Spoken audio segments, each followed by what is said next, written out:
Very Hungry Bear by Nick Bland. The Very Hungry Bear.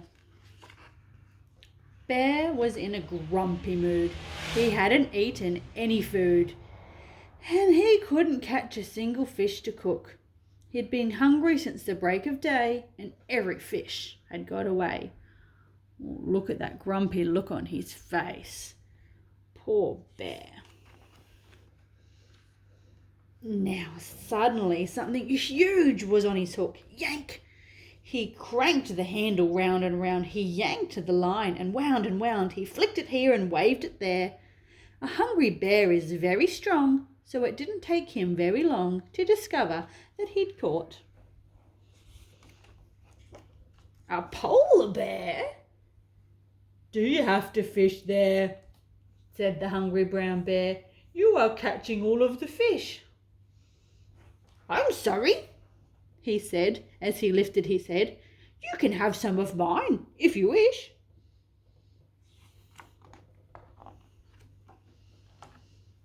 Then he added with a smile, "You can have the whole pile if you'll just find me somewhere to stay.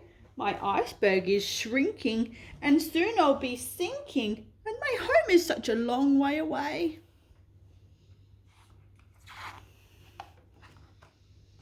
Now, a fish to a bear is like a chocolate eclair. It's incredibly hard to resist.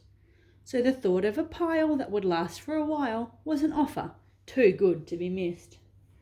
He's got a lot of fish now, doesn't he, that hungry bear?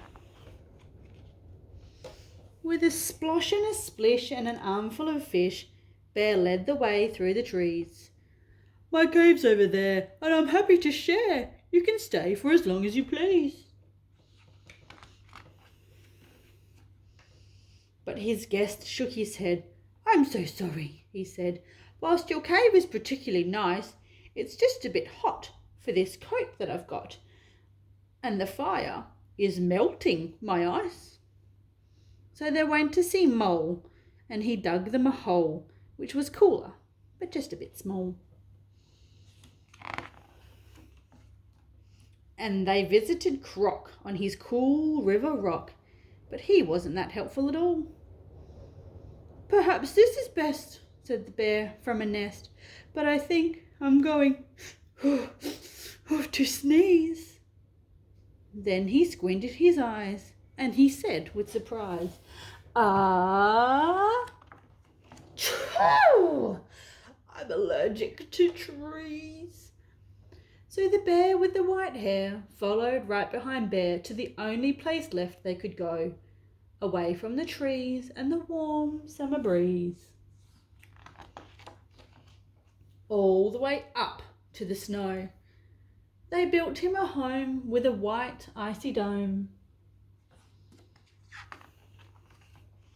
and Bear left a house-warming dish. With a smile and a wave, Bear went back to his cave. And he stopped on the way for a fish. The end.